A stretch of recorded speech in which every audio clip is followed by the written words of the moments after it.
Ek wil voor U almag buig, Here. En dit wat ek vanoggend hier kom doen, wil ek elke dag in my lewe doen. Ek wil U grootheid raak sien. Ek wil U genade uitleef. Ek wil in U liefde leef. En daarom as ek na myself kyk wat U vir my gegee het, U het my geskep na U beeld, U het vir my gesterf, my met U bloed skoon gewas en U het die Heilige Gees in my gestort, Here. As ek kyk na wat ek het, wat kan ek anders doen as om U te loof en U te prys? Amen. Ons saam lees uit die woord, en terwyl ons so bly sit, kom ons sluit ons oor. U teenwoordigheid, Here, is tasbaar hier. Die voorreg om 'n loflied te sing en aan U op te dra. Die voorreg om U naam te mag gebruik. Die voorreg om te weet dat U my ken en my liefhet. Duisende liedere, Here, kan nie my dankbaarheid weergee nie. En nou weet ek ook, as ek U vanmôre hier ervaar en beleef, dan bly U nie agter nie. Miskien ervaar en beleef ek U op ander maniere daar buite in die week.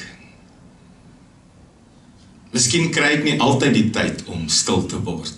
Miskien nie altyd die tyd om U lof te besing nie. Maar U is altyd by my.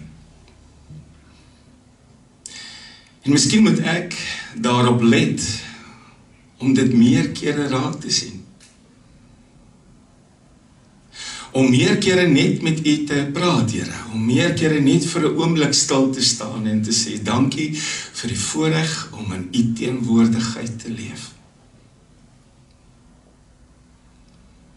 Niks jaag my rond nie, Here. Niks maak my bang nie. En kry ek soms daardie oomblikke wat ek wel benoud voel, of wel oorweldig, of wel alleen, dan kan ek maar net praat. Want U is by my.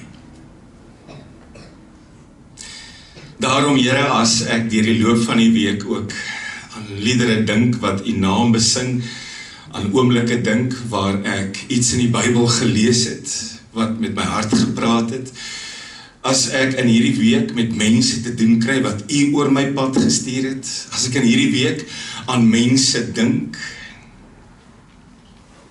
laat my weet, dis U wat met my besig is. Laat ek reageer op dit wat U oor my pad sit. Laat ek met mense kontak maak, wie se name by my opduik, Here. Laat ek vir mense bid, wie se gesigte voor my verskyn. Laat ek hulp vra wanneer ek oorweldig voel.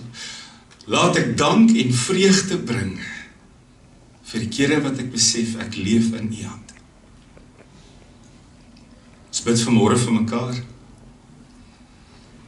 Here, ons almal dra die een of ander tyd swaar in 'n ding wat op ons harte druk. En somtyds vat dit maande, jare voordat dit weggaan of anders word. Maar U gee vrede. U gee hoop. U hou ons aan U hart vas. Dankie daarvoor. Dankie, Here, dat daar 2 weke oor is van 'n skoolkwartaal waar ons kinders kon leer. Dankie, Here, dat daar wanneer daar van ons is wat in die komende vakansie iewers op pad is, dat ons hulle ook in U sorg kan plaas.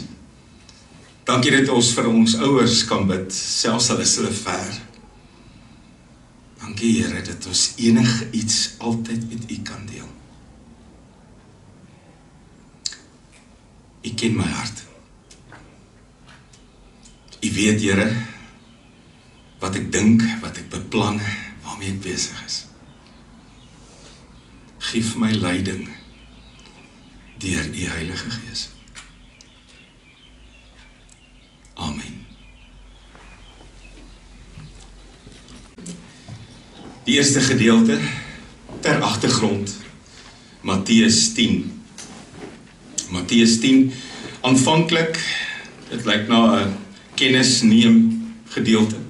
Nie die eerste 4 verse, waarvan die laaste 2 eintlik uit name uitbeslaan, maar ek sal dit aan julle voorhou. Matteus 10 in my Bybel bladsy 12, die 2020 vertaling. En dan daarmee saam uit 2 Timoteus 1 op bladsy 255 van die 2020 vertaling. 2 Timoteus 1 vanaf vers 1. Kom ons lees eers uit Matteus 10. Jesus het toe sy 12 disippels nader geroep en aan hulle gesag oor onrein geeste gegee, om hulle te kan uitdryf en om elke siekte en elke kwaal gesond te kan maak. Die 12 apostels se name was eerstens Simon, wat bekend staan as Petrus, en sy broer Andreas, Jakobus, seun van Zebedeus, en sy broer Johannes, Philippus en Bartholomeus, Thomas en Matteus die tollenaar, Jakobus seun van Alfeus en Thaddeus, Simon Kananeus en Judas Iskariot, wat hom verraai het. Daarmee saam die eerste verse van 2 Timoteus 1, bladsy 255 van die Nuwe Testament. Ek lees vanaf vers 1. Paulus, apostel van Christus Jesus, deur die wil van God, in ooreenstemming met die belofte van die lewe in Christus Jesus, aan Timoteus, my geliefde kind. Genade en barmhartigheid en vrede van God die Vader en Christus Jesus ons Here. Ek is dankbaar teenoor God, wat ek soos my voorouers met 'n skoon gewete dien, wanneer ek onophoudelik bedags en snags in my gebede aan jou dink. En as ek aan jou trane terugdink, verlang ek daarna om jou te sien, sodat ek met blydskap vervul kan word. Ek dink steeds aan jou opregte geloof, daardie geloof wat eers in jou ouma Louise en in jou moeder Eunice was, en ek is oortuig dat dit ook in jou is.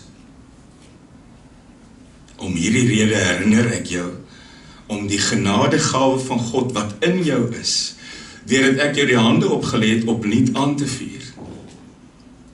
God het ons tog nie 'n gees van vreesagtigheid gegee nie, maar van krag en liefde en selfbeheersing. Moet jy dus nie skaam vir my, vir die getuienis van ons Here nie, ook nie vir my, sy gevangene nie, maar dra jou deel van die lyding vir die evangelie deur middel van die krag van God. Ek lees vanoggend net tot hier, geliefdes. Voordat ons saam luister, kom ons sing weer, terwyl ons so bly sit. Heilig, heilig, heilig, Heer God Almagtig. Met die naam van Lystra, was in die ou provinsie Anatolia, vandag Turkye. Daar het Paulus groot moeilikheid gehad. Groot moeilikheid. Eintlik het hy daai dag amper nie oorleef nie. Kom ek vertel vir jou. Gewoonlik as hy op 'n sendingreis gegaan het, en hierdie was sy eerste sendingreis saam met Barabbas, was daar 'n patroon wat hulle gevolg het. Hulle by 'n plek aangekom, en dan het hulle gewoonlik gekyk waar die naaste plek van aanbidding is. En dan het hulle soontoe gegaan, die sinagoge. En dan gewoonlik het hulle daar, was eintlik 'n waagstuk, by die sinagoge tussen die Jode, oor Jesus begin praat. Gewoonlik het daar 'n spul Jode tot bekering gekom. En dan het die woordweier uitgeloop in die gemeenskap in, en 'n spul heidene het tot bekering gekom, en daar het 'n gemeente ontstaan, en dan gewoonlik, soos wat die patroon geloop het, was daar 'n spul Jode, nooit heidene nie, Altyd Jode in dieselfde stad wat dan kwaad was oor daai nuwe gemeente, omdat Jesus se naam genoem was. En dan het hulle gewoonlik vir Paulus hulle weggejaag, of gedreig om hulle dood te maak, of hulle vervolg, of hulle sleg behandel.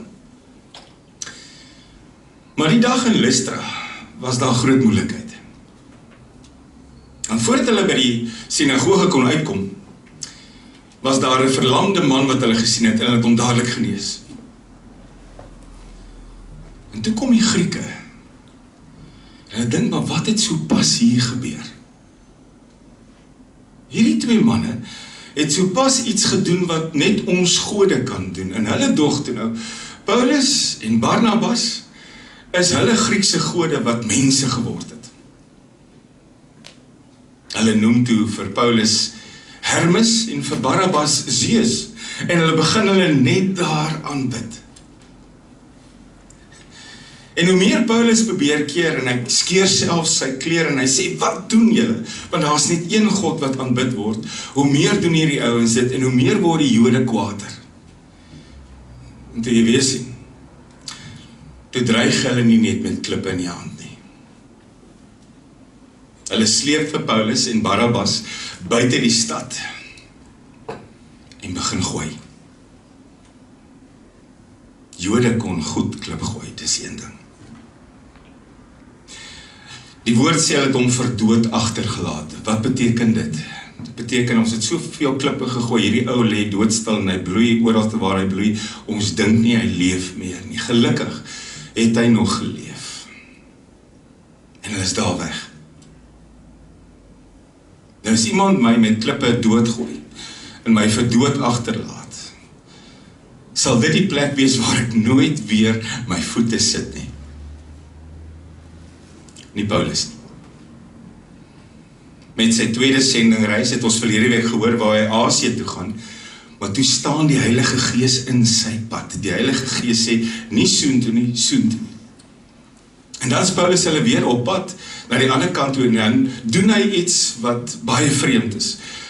Hy gaan na elke stad waar hulle met die eerste sendingreis was, en kyk hoe gaan dit met die gemeente. Ook Lystra. Nou die gemeente het in Lystra nie eintlik kans gehad om te groei na die klipgooier, en nie almal was te bang. Maar die oomblik as hulle weer in Lystra kom, en hierdie keer kom Barnabas nie saam nie, hy het ander goed gehad om te doen, Silas kom saam, en as hulle weer in die stad aankom, dan ontmoet iets anders ter hulle. Nie 'n spul Jode met klippe nie, maar mense wat baie opgewonde vertel, vandat julle laas hier was,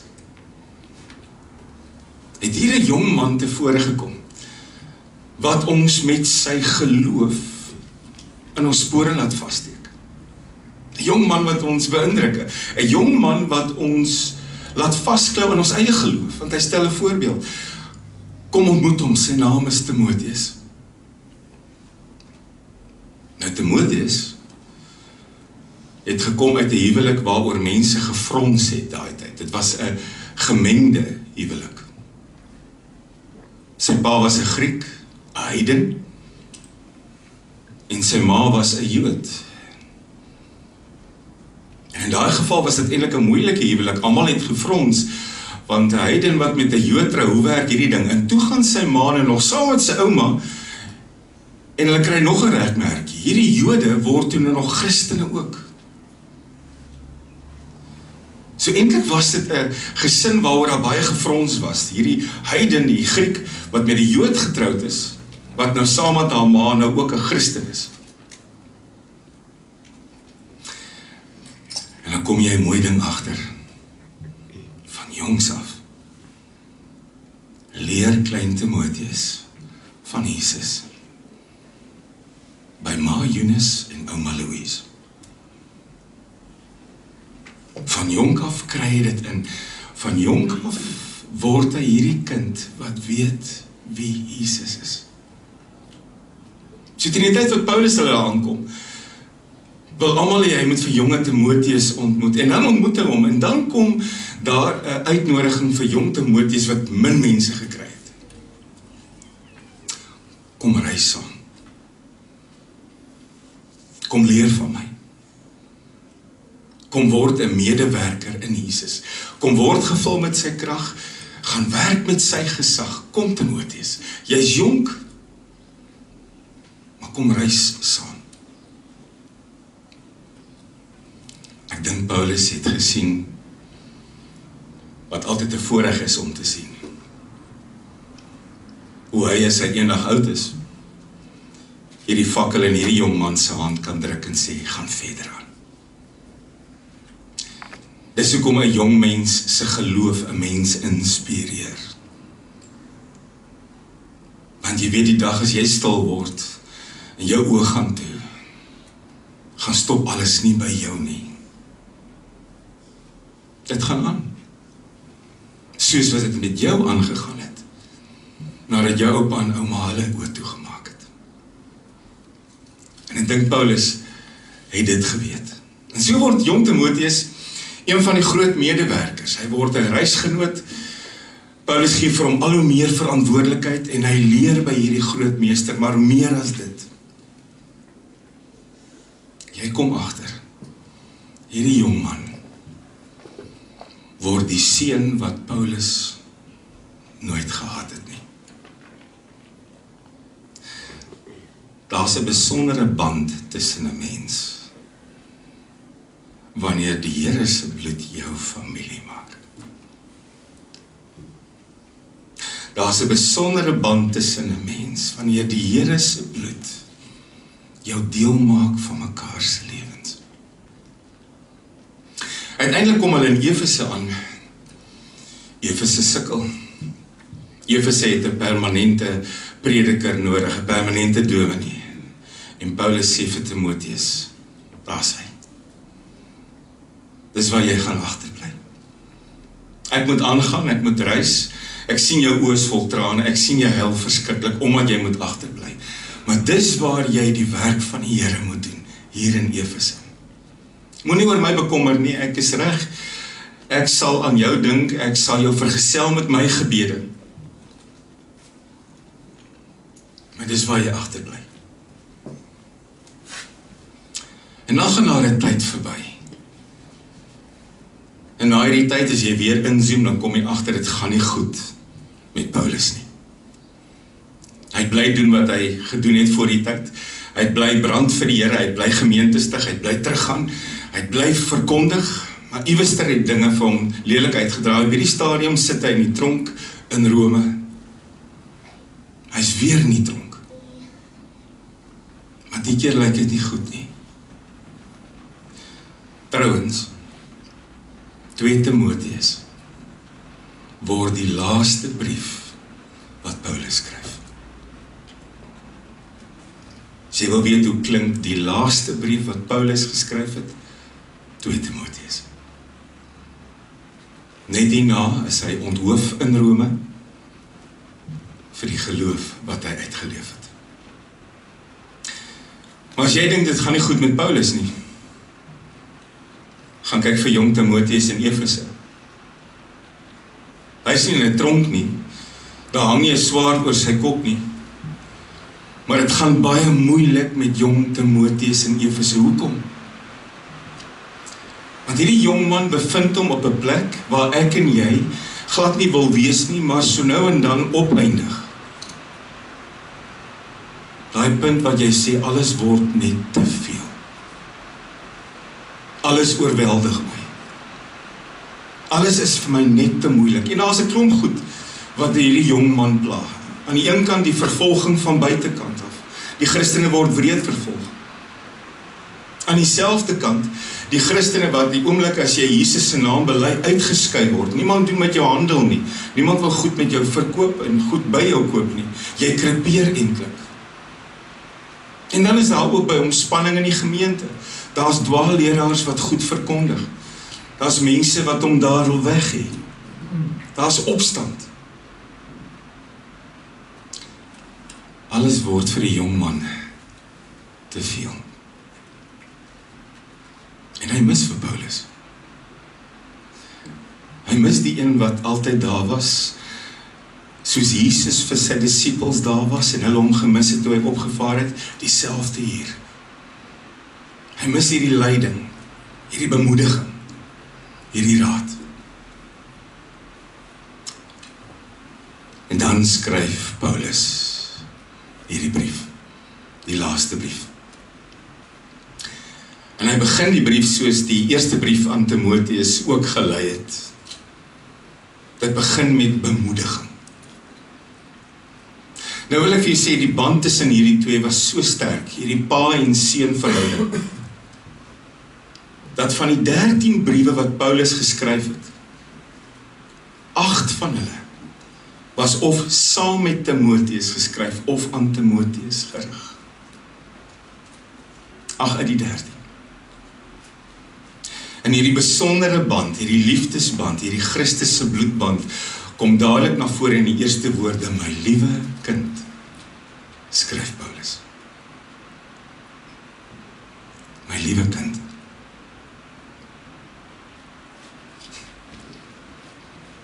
Ons voel ook in hierdie gemeente so oor mekaar se kinders. My liewe kind. En dan bemoedig hy hom. Ek dink dag en nag aan jou. Dag en nag duik jou gesiggie voor my op, ook toe jy swaar gekry het met jou trane. En die oomblik as dit gebeur, bid ek vir jou. Want is een ding wat ons moet bly doen. Die oomblik as iemand se naam opduik, die iemand sy gesiggie opduik, is nie net 'n gedagte aan hierdie persoon nie, is 'n oomblik, 'n uitnodiging om vir hierdie persoon te bid op daai oomblik. Ek bid vir jou dag en nag. En dan sê Paulus ook, ek weet ook die geloof in jou is net so sterk soos jou ouma Louise en jou ma Eunice. Dis 'n opregte geloof wat in jou leef. Mooi woorde, bemoedigende woorde, maar saam met dit 'n bevel. 'n bevel, 'n bekragtiging. Ek gee vir jou die bemoediging wat jy nodig het, maar saam met dit 'n bevel. Onthou, jy is werkplek van die Heilige Gees. En die gees wat God jou gegee het, is nie 'n gees van vreesagtigheid nie. Die 83 vertaling sê, dis nie 'n lafhartige gees nie. Maar God het jou gevul met krag, met liefde en met selfbeheersing. Partykeer gebruik jy al drie saam. Partykeer net die krag. Partykeer net die liefde. Baie kere die selfbeheersing. Jy is werkplek van die Heilige Gees, jong Timoteus, in jou moeilike omstandighede. God het jou nie toegerus met 'n gees van vreesagtigheid nie, maar hy het jou gevul met krag en met liefde en met selfbeheersing. Nou die Griekse woord vir gees is pneuma. En pneuma beteken wind of asem. Jou asem is nie vreesagtig nie. Jou asem is nie lafhartig nie. Jou asem is krag en liefde en selfbeheersing. Jy is gevul met die Here se krag. Maar jy het ook die Here se gesag om te gaan wees wat hy wil hê jy moet wees. Wanneer die Here 'n mens uitstuur, of dit is in Matteus 10, of dit is in Handelinge 1, ons gaan nou daarna kyk, of dit is in 2 Timoteus 1, wanneer die Here 'n mens iemand uitstuur, gee hy jou sy krag en hy gee jou sy gesag. Hy rus jou met krag toe om te doen wat jy moet doen en hy beklee jou met gesag om in staat te wees om te kan doen wat hy wil hê jy moet doen. In Matteus 10, wanneer die 12 uitgestuur word hulle eers toegerus met krag en gesag. Wanneer die Here opvaar en die mense moet teruggaan na die wêreld toe, staan daar in Handelinge 1 vers 8, julle sal krag ontvang wanneer die Heilige Gees oor julle kom en julle sal my getuies wees. Julle sal met gesag kan optree tot in die eindes van die wêreld. 12 disippels moes dit hoor, een jong man in Efese moes dit hoor, ek en jy moet dit vandag hoor. En as jy intussen vergeet het, ek en jy het krag en gesag, wat baie goed aanbetref. Ek en jy het gesag oor sonde, oor die dood. Ons sonde is afgeskryf, ons dood is 'n oorwonne dood. En dis baie keer goed waarvoor mense nog bang is. Ek is bang ek doen weer dieselfde goed. En ek is bang ek sterf en ek is nie gereed nie. Ons het krag en gesag oor die sonde. En oor dood. Jy weet wat reg is en wat verkeerd is. Hoeveel keer het jy nie al iets gedoen wat verkeerd is, en terwyl jy dit doen, weet jy, ek doen eintlik iets wat ek nie moet doen nie. Ons het krag, ons het gesag oor sonde, oor die dood. Daarom Matteus 18 neem ons op verantwoordelikheid vir mekaar. Ons spreek mekaar aan, ons help mekaar reg.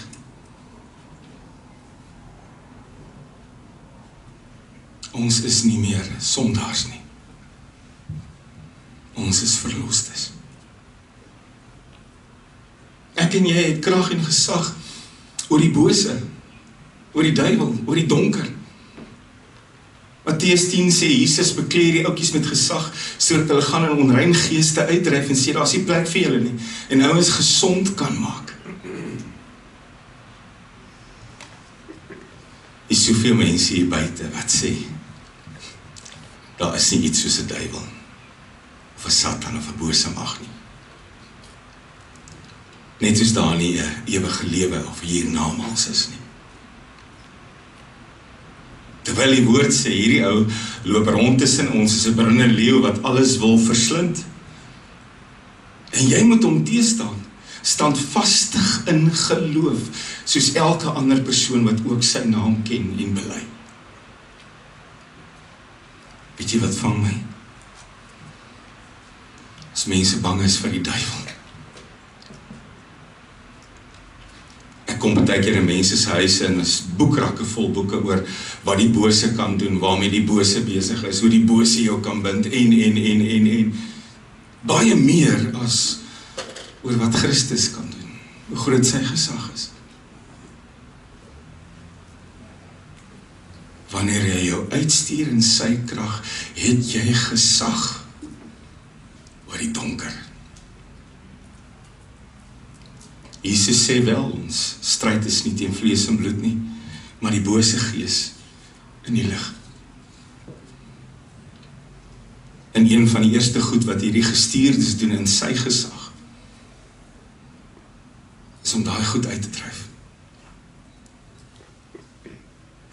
Is om het weg te jaag. Ek verstom my, as mense dikwels nog praat oor die boosheid, en oor die donkerte, en oor die duisternis, asof dit gesag oor jou het. Dit het nie. Ek en jy het die mag en die krag en die gesag om sy naam te gebruik. Ek en jy is Christene. Ons mag sy naam gebruik om te bid, om te beplan, om te loof, om te vra, om ander nader te trek. Ek mag sy naam gebruik om sy vrede in my hart te kry. Ek mag sy naam gebruik om sy krag te ervaar. Dit is altyd vir my so ironies, verstommend, hoe die wêreld buite sy naam misbruik. En dis baie keer mense wat hom nie respekteer nie, wat nie sy bestaan erken nie, wat niks met hom te doen wil hê nie, wat oor hom spot en lag asof hy niks is nie, maar hulle kry nie sy naam van hulle lippe af nie. Dis vir my verskriklik ironies, eintlik lagwekkend. Hulle loof hom nie, maar hulle kry nie sy naam van hulle lippe af nie. Hulle gebruik sy naam meer as wat hulle geliefdes en mans en vrouens en kinders se name gebruik. In plaas daarvan dat dit my skok, bring dit my eintlik by 'n spieël. En ek vra vir myself, gebruik ek sy naam so baie? Nie as 'n kragwoord nie, maar in aanbidding. En elke keer as ek eerlik moet wees dat ek dit nie doen nie, dan word dit vir my 'n aansporing. Wat sal gebeur as ek sy naam so baie moet gebruik in my sinne, in lof en prys en aanbidding en dankbaarheid? Ek sal 'n massiewe aanbiddende wese word. Wat ek en jy moet wees. Ons kry die krag, die reg, die gesag om sy naam te gebruik. Wat 'n voorreg. Maar ons gebruik nie sy naam om aan hom voor te skryf wat hy moet doen, en wanneer hy dit moet doen, en aan wie hy dit moet doen, en hoe hy dit moet doen nie. Op 'n stadium sê Jesus, Johannes 14 vers 13, en mense interpreteer hierdie vers verkeerd, vra enigiets in my naam, en dan voeg hy by, wat die Vader verheerlik, en ek sal dit vir julle gee. Mense van daai stukkie weg, wat die Vader verheerlik, en ek dink, ek kan enige iets in Jesus se naam vra, want dit sal ooreenstemming wees met dit wat ek wil hê. Ek mag sy naam gebruik, maar nie misbruik nie. Ek en jy is nooit die bron van ons eie gesag. Ons is die draers van sy gesag. En daarom vandag 'n vraag vir jou. Besef jy wat in jou leef? Besef jy wat Paulus geskryf het, dat jy nie 'n gees van vreesagtigheid in jou het nie? Besef jy die krag waarmee jy toegerus is? Besef jy die gesag wat jy het? En saam met dit, besef jy die verantwoordelikheid vir hierdie krag en hierdie gesag? En as ons dan nou weet wat in ons lê, en wat ons daarmee kan doen, en hoe ver ons daarmee kan gaan, hoekom val ons vas? Hoekom tree ons dikwels op asof die wêreld nog die oorhand het? Hoekom word ons dikwels nog gevangenes van goed wat ons baase word wat nie moet wees nie? Ek wil 'n paar voorbeelde noem, en meet jouself hier aan. Hoekom bou ons nog ons selfbeeld om ander se woorde, ander se opinies, goed wat ander oor ons kwytraak? Hoekom speel dit nog 'n rol? Hoekom bou ek my lewe daarop en nie op Jesus se woorde wat sê, jy's vir my kosbaar, ek het jou lief, ek maak jou myne, jy's myne nie? Hoekom dra ons baie keer nog swaar aan 'n skuldgevoel? Terwyl Jesus lankal die sonde vergewe het.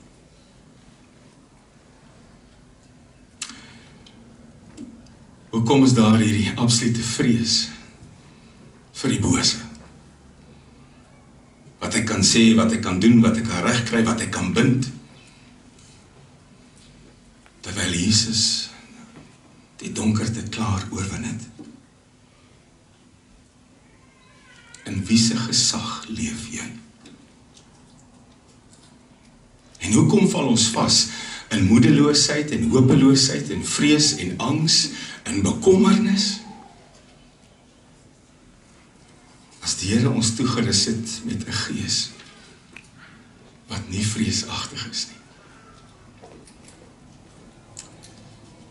Die Heilige Gees het ons as eiendom van die Here beseël. En die Heilige Gees herinner my gedurig daaraan. En dis wat die 12 disippels die dag moes weet, wat uitgestuur is, en dis wat jong Timoteus in 'n moeilike gemeente weer by sy geestelike pa moes hoor. Die Here werk hierdie krag in jou, jy tree op met die gesag van Jesus, gebruik dit tot sy eer. Daarom sê hy vir jong Timoteus, blaas daai koeltjies weer aan. Gaan uit en doen wat net jy kan doen. En weet jy is deel van 'n groep mense wat oral in die wêreld dieselfde doen as wat jy doen. Uitgestuur en toegerus. Ek en jy gaan nie terug na die wêreld toe. Het ons sterktes in ons bene nie. Ek en jy gaan nie terug na die wêreld toe en sê, jammer ons is hier, verskoon ons tog asseblief. Ek en jy is nie bang vir dit hier buite, en sê vir mekaar, ons moet tog net uithou en aanhou tot Jesus kom nie. Die Gees in jou is nie 'n gees van vreesagtigheid nie, maar jy is gevul met krag en met liefde en met selfbeheersing. Net voordat die Here die 10 disippels uitgestuur het, die laaste verse in Matteus 9 sê, die oes is groot en die arbeiders min. Dit was daai tyd al so, is vandag nie anders nie. Die Here soek nie perfekte mense nie. Kyk hoe lyk die 12 wat hy uitgestuur het. Die Here soek mense wat weet, hoe lyk die krag wat van hom afkom? En die gesag waarmee hy hulle toegerus het. Amen.